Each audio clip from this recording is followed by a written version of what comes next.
Aloha nui kākou, Lily Makaila, planner with the planning office.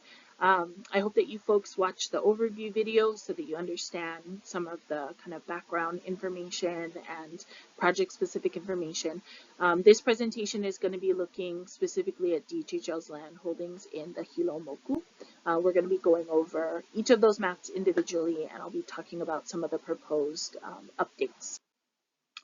So this map here shows all of DHHL's land holdings across all of Hawaii Island. The colors are corresponding with the land use designations.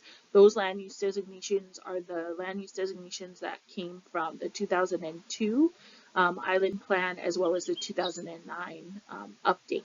So these are the tracts that are discussed in the Hilo Moku: Honolulu, Papa'iko, Pihonua, the lower Pihonua area, Pihonua, Pona, Hawaii, the residential area, Waiakea, Kaumana, Panaewa, and Keaukaha, including Keaukaha Tract 2 or King's Landing.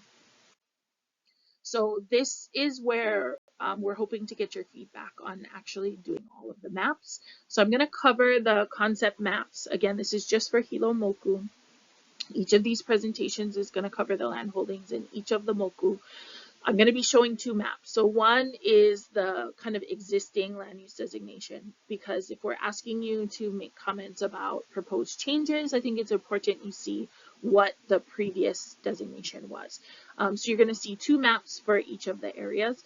Some of this includes new lands that were not previously categorized. And so I'll talk about that as we get through each one. Okay, so the first is Honolulu. Honolulu was a part of the 2002 Island Plan. Most of it was all identified for supplemental agriculture, with a little bit there striped for special district. That's the area that's adjacent to the Akaka Falls State Park area. Now, this proposed update actually comes from all of the work and beneficiary consultation that came from the Honolulu Subsistence Agricultural Settlement Plan and Environmental Assessment. So that was completed around 2018, 2019. There are a lot of DHHL beneficiaries who participated in that. And so we're not proposing any changes from that effort. We're following the concept plan that came from that. Which you can view with the Honolulu Subsistence Agricultural kind of final environmental assessment. So what you can see on here, the light green areas are actually all identified for subsistence agriculture. So that's the smaller lot, 1 to 3 acre parcels. You can build a hale, you don't have to build a hale. And you don't have to do a farm plan, and you do need to cultivate, but you don't have to cultivate a certain percentage of the lot. The dark green areas that you see on here, those are all conservation areas. So, you know, drainage and floodways are all being captured in those kind of conservation areas. The red area that you can see adjacent to Akaka Falls, that area is just under 4 acres that was identified as potentially for commercial use. It might be an opportunity to kind of look at agriculture or commercial uses that might be suitable in that space. Then you can see about 47 acres of kind of the mid-green section there. That's the area that's identified for supplemental agriculture. So that's the larger lot agriculture, over 3 acres up to 40 acres. You need to have a farm plan in order to do that. You need to make sure you're cultivating at least 2/3 of your lot.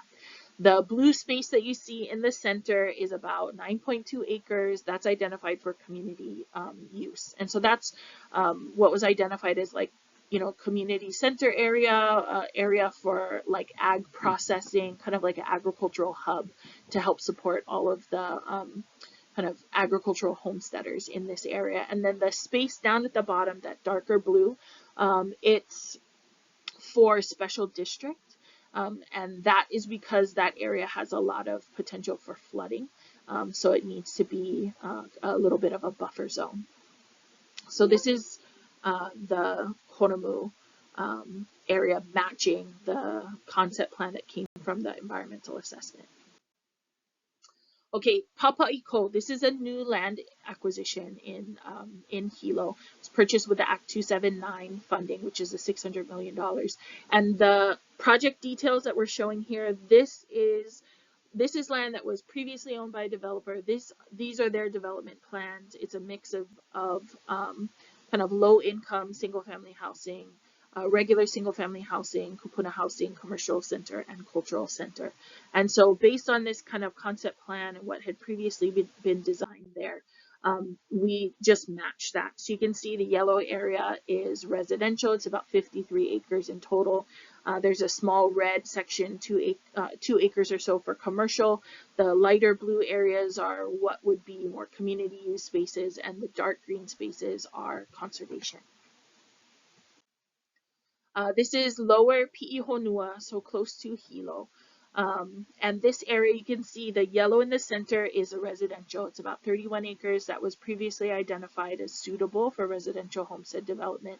The big kind of green, bright green in the center is 529 acres for subsistence agriculture. Again, that's the smaller lot, 1 to 3 acres. You can build a hale, you don't have to build a hale.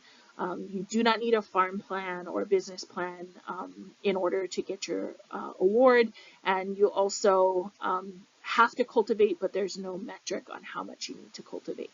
The dark green swaths in the upper and lower area, those are kind of covering the river areas, the floodway areas, and those are, it's a little over 200 acres for conservation. And then that really light green, the Mauka section, that's all general agriculture. It's over 1,000 acres, and that is one of those, that's the category that was done away with.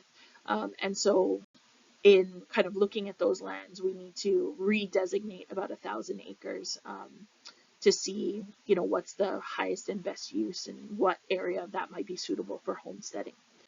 Okay, this is the proposed revision. So one thing you'll notice is there's a lot more conservation land. So it's about 600 acres.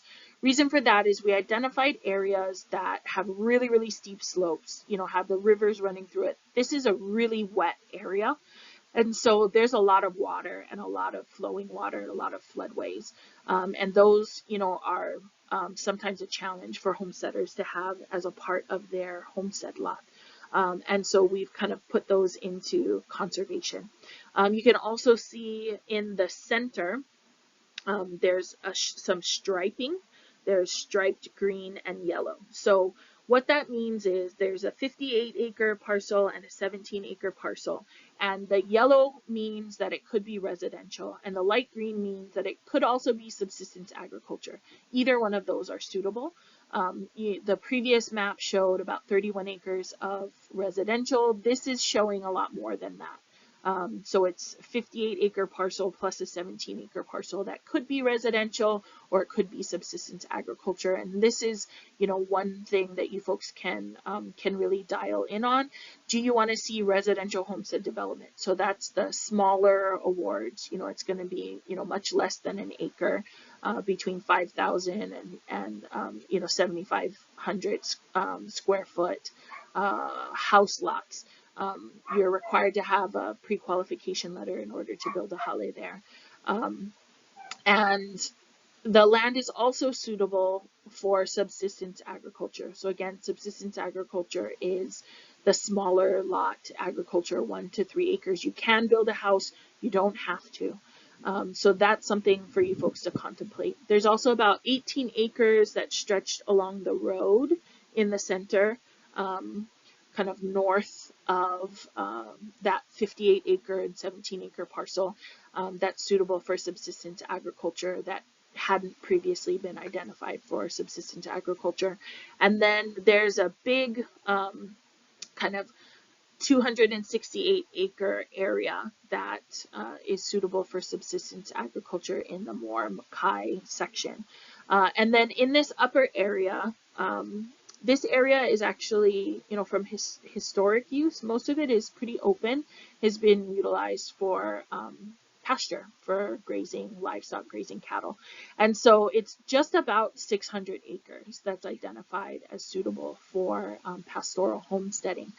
Pastoral homesteading in the Hilo Moku is pretty limited, and so to have nearly 600 acres is kind of not captured in the previous island plan updates. But these Malka lands look like they would be very suitable for pastoral homesteading. This big brown area here, there's some concerns about access. You know, we can't really access from the south. This is the Wailuku stream.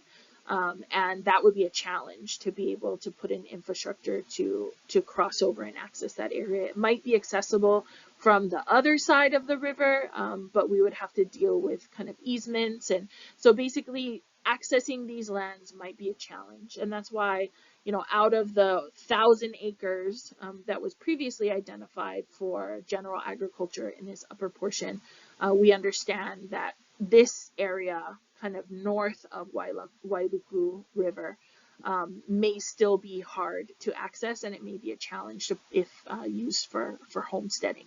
And so this is suggesting stewardship, that these lands be kind of managed until we can look at kind of addressing those other constraints for accessing the land. This is Pihonua Pona, Hawaii. So this area right here, this is the residential homesteading. This is from the 2002 island plan. These are the lots that were identified for residential homesteads in Pihonua. You can see this hatching. So this is our proposed update. All of the areas that are hatched, that means that they've already been awarded out. So there are 99-year homestead leases for all of these parcels that have the hatch marking on them. And so those are not changing. We're not suggesting changing those because they're already captured in a lease. But there is this little half-acre flag lot parcel that's located, in, more Makai of Hilo over by the school and the police station. And the surrounding area is used for there's commercial uses, there's also some residential uses, there's some community uses. So we've striped it blue and we've striped it red. The red means it could be utilized for commercial. The blue means that it could be utilized for community use, if maybe a community center would be placed there or some other type of kind of community public use. So that's something to contemplate if you want to weigh in as far as your preference for these lands. Waiakea, this is a parcel, you can see it's adjacent to the Hilo Airport and off of Kanoilehua Avenue, previously identified for commercial use. We have striped it. Red is commercial, purple is industrial. It's currently vacant. It hasn't been utilized for commercial use. Maybe it's suitable for industrial uses. There are other industrial uses across the street and around that area.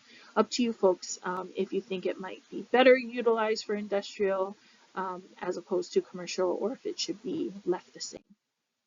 Okay, Kaumana. Now this big brown section is included on here as no land use designated. So it's a little over 120 acres. It's actually a newer acquisition, just like Papa'iko was added to the Homelands Trust on the Big Island. This is a newer acquisition. The yellow area that you see, that's all the existing residential in Kaumana. So all of the hashed areas, that existing residential areas, those are all hash marked out because those all have awards on them. They have homestead leases. This 120 acres or so, we looked at, what's the soil quality, what's, suitable for this area. So there's an 11-acre parcel and a 10-acre parcel that are suitable for residential homesteading, and that we recommend for residential homesteading. The light green area is about 51 acres in total for subsistence agricultural homesteading. So again, that's the smaller lot, 1 to 3 acres. You do not need a farm plan. You do have to cultivate. You do not have to cultivate a certain percentage of the lot. And you can build a hale there, but you don't have to build a hale. Now, in the center, this dark blue area, that all follows the floodway. So there's, big rivers up here. There's some lava tubes up in the area. So there's a big swath right through the center that is probably not suitable for homesteading because of the floodway the way that the water moves and those tunnels, the underground tunnels. And so that's why it's captured in special district. There's a little 2-acre parcel down here that could be suitable for community agriculture. One thing for the residential lots, folks have talked about, it's not enough space to, have a garden area. That 2-acre parcel might be a good spot to do some community gardens for all of the yellow bits that you see around, all of the homesteaders that might need a little bit more space to have access to garden. In the upper section, this is near Saddle Road, so this upper section is striped red. It could be suitable for commercial development because of its proximity to the road. It's also striped blue in case that is something that the community would like to utilize. They want to put in a community center or they have other community needs. There's a 6-acre parcel and a 2-acre parcel. So you can weigh in, maybe the 2 acres should be commercial and the 6 acres should be community, or vice versa, or all of it, one or the other. And then you can see this 17-acre parcel here, and that one has multiple stripes. So it could be utilized for community agriculture if more than 2 acres is needed. It's also striped the light green for subsistence agriculture. You could do more subsistence agricultural homesteading there. The soil quality is also good and it gets quite a bit of rain. So it may also be suitable for larger lot agriculture, so larger than 3 acres, to do supplemental agriculture. And so those are all kind of proposed uses that you folks can weigh in on. For Puna'ewa, this is from the 2002 Island Plan. Purple is industrial, red is commercial, the blue is community use. The big orange swaths are supplemental agriculture, so those are the larger lot agriculture. The yellow areas is all residential homesteading. And then the bright green is subsistence agriculture, the smaller lot. This is the proposed update. There's a lot of hatch marking on it because most of this area has homestead awards. You can see there's some lots that are vacant lots and have not been awarded out yet and still need to be awarded. There's a couple areas where we're really contemplating a few different choices. So there's a 359-acre parcel, and this is striped because it could possibly be utilized for subsistence agriculture, but it could also be utilized for supplemental agriculture. Looks like most of that area is kind of open and there's other kind of farming happening around it. There is really limited infrastructure out in that area, so something to look at. What should it be? Subsistence agriculture, the smaller lots? Should it be supplemental agriculture on this 359-acre parcel? Okay, the other one is right in the center of the kind of Puna'ewa farm lots. There's an 18-acre parcel. That could be supplemental ag, or it could be subsistence ag, or it could be residential. I believe it's striped here residential or supplemental because it's touching the residential portion where there's residential homesteading, but it's also in the supplemental homesteading block. So should it be residential? Is there more of a desire for residential homesteading in Puna'ewa, or should it be that supplemental agricultural, or should it be something else? And then kind of at the bottom of this map, there's a 23 or so acre section. It's adjacent to the correctional facility. And so that kind of brings up a question of, yes, the area could be suitable for homesteading, but should we place homesteads, adjacent to the correctional facility? Is that something that folks are okay with, or do we not want to put homesteading there because it's adjacent to the correctional facility, even though the land is suitable for it? If we're not able to do homesteading over there, then should we do renewable energy? What is the other type? What are the kind of concerns for that 23-acre parcel? Do we use it for homesteading, even though it's adjacent to the correctional facility, or do we try to look at something else that would be suitable there? And then Keaukaha. So this is from the 2002 island plan. Yellow is residential. The light blue is community use or public uses, and the purple striping is special district. So that's pretty much all of the Keaukaha 2 tract or King's Landing that was previously in special district. So this is the proposed update. Now I mentioned already that there's a King's Landing settlement plan and EA that's already in the works. The proposed uses here for DHHL Kuleana, the orange striped area, for community use in these kind of flood prone areas, for conservation of these gathering spaces and conservation of areas that have, sensitive cultural sites. The light pink here is community agriculture. And again, the light blue is all community use spaces. So those are all taken from that King's Landing settlement plan and EA, and it honors the work that's been done in that. We're not proposing any changes from that proposed concept plan. If you look at the other spaces, this Makai land, this is like the campground area, the coastal area, Makai of the highway. So there's a question there of, should it continue to be in community use? Do we want to put it in special district because it's environmentally and culturally sensitive area? Should it just be maintained in community use? It's not a huge difference, but just something to think about. Then there's also a 1 acre parcel in inset map B. This area is in a flood zone.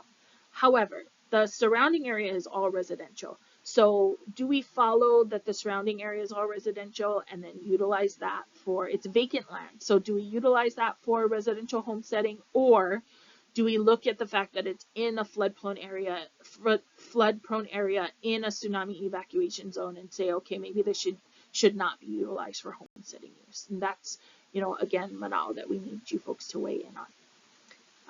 Thank you very much. I hope to, gather your comments on all of these proposed suggestions. Mahalo.